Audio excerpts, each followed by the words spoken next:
For years, Richard Carpenter carried a silence heavier than any melody he ever composed. The world adored the music he created with his younger sister, Karen. But few knew the emotional storm brewing behind their harmonious tunes. Karen's voice could move millions, yet her life slowly unraveled in ways that left her family deeply affected. Richard, her brother and musical partner, stood by her side, watching the woman he loved most in the world suffer in silence. Over time, Richard has opened up about the painful truths that were once hidden, reshaping how we understand the Carpenters' story and the devastating end that followed.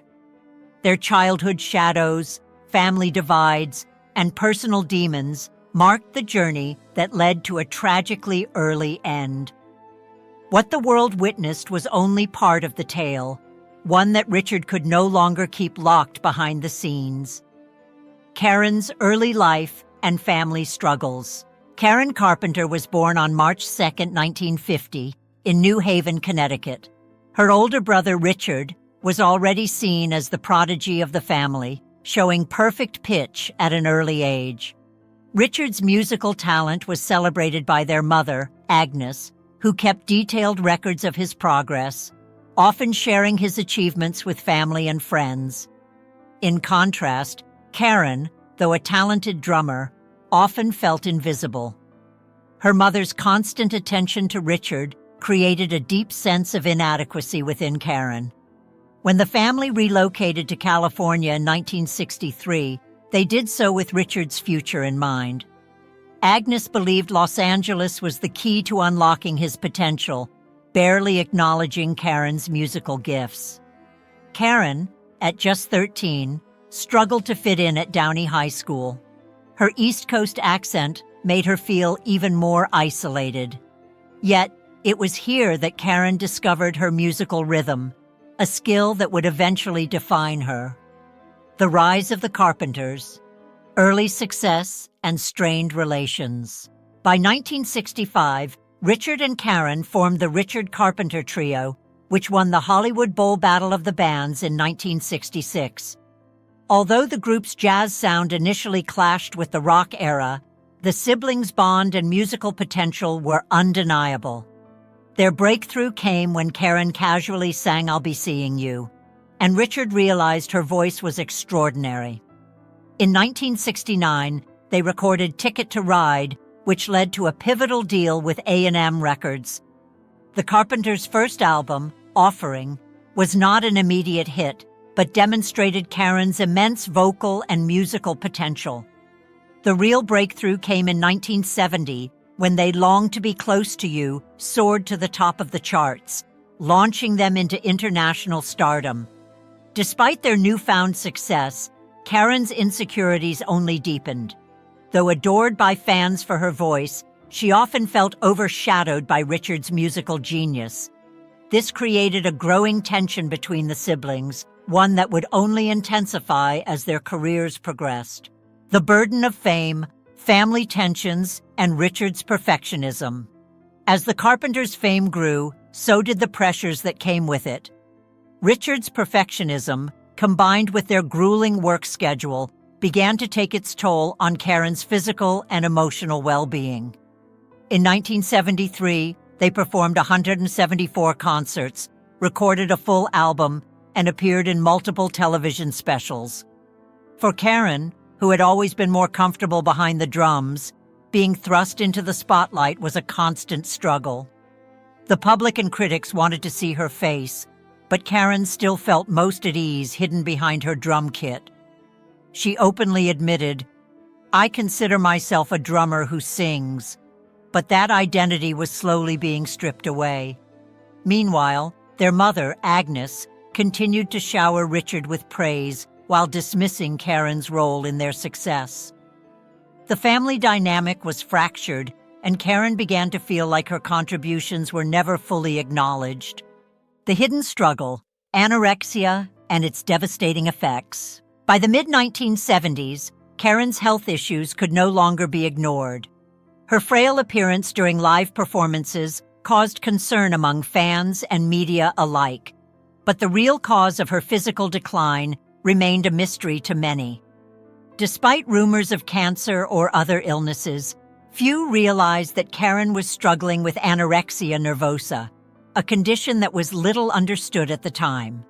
In 1975, the Carpenters canceled their European tour, officially citing exhaustion, but those close to the group knew the real reason. Karen was too weak to perform. As her weight dropped to dangerous levels, Karen continued to battle her eating disorder in silence. Despite her struggles, her musical achievements were still recognized. In 1975, Playboy magazine ranked Karen as one of the top drummers in the world, an achievement that both validated her talent and reminded her of what she had lost, the ability to pursue the instrument she loved most. Karen's solo dream and the collapse of her marriage. As the 1970s drew to a close, Karen longed for independence, and her solo career dreams began to take shape. In 1979, with Richard in rehab, Karen took the opportunity to record a solo album in New York with producer Phil Ramone. The sessions were a breakthrough for Karen as she explored new genres and experimented with a more mature sound. She was proud of the album, considering it her most confident and versatile work. However, when she played it for Richard and A&M Records executives, the reaction was devastating. Richard, still recovering from addiction, viewed the album as a betrayal. The label rejected the project, and Karen was left with a $400,000 debt for the album's production costs. The failure of her solo career, coupled with increasing family tensions, deepened her sense of isolation. As Karen's personal life unraveled, her health continued to spiral, and she found herself in a toxic marriage with Thomas James Burris, a man who drained her emotionally and financially.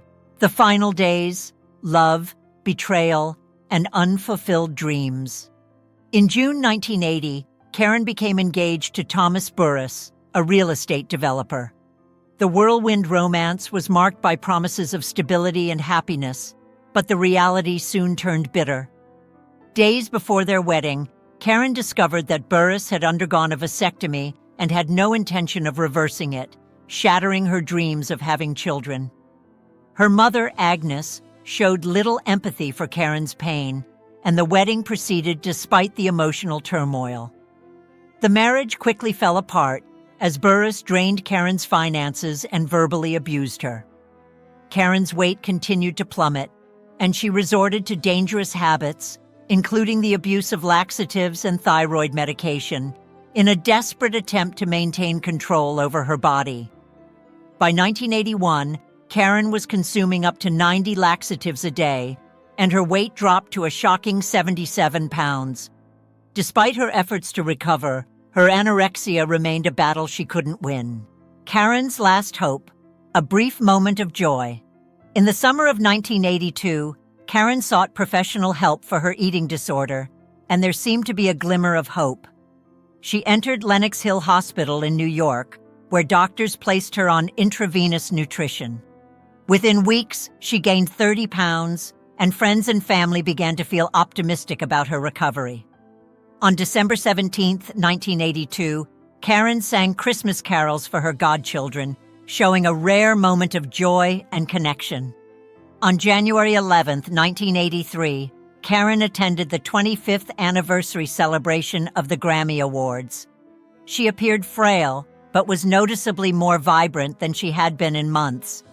It seemed like she was finally turning a corner, but the fragility of her recovery proved to be too much. The final tragedy, Karen's untimely death.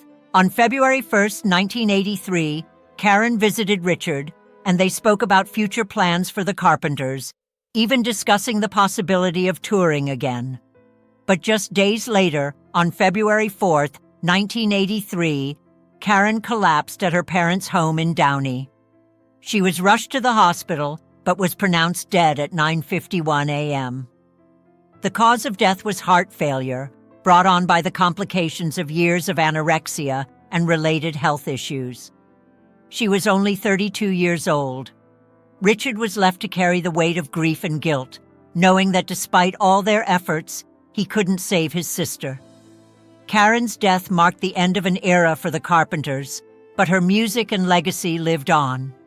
Richard has dedicated his life to preserving her memory, remastering their recordings, and releasing her long-shelved solo album. For Richard, the silence he carried for decades was born out of the deep pain of losing a sister he could never save. Preserving the legacy, a brother's love, and the enduring power of Karen's voice. Despite the unimaginable pain of losing his sister, Richard Carpenter has devoted himself to ensuring Karen's legacy remains a vital part of music history. He worked tirelessly to remaster their songs and allowed Karen's solo album, once shelved, to be released posthumously in 1996. Today, Karen's voice continues to resonate with listeners worldwide. It is warm, haunting, and unforgettable, a voice that still has the power to move millions. Yet for Richard, every note he hears carries both pride and profound sadness. Behind the Carpenters' harmonious melodies lay a story of struggle, family division, and personal pain. Richard's love for his sister, coupled with the grief of her loss, is something that remains a constant in his life. Through his work, Karen's spirit lives on, a testament to her extraordinary talent and the enduring impact of her voice.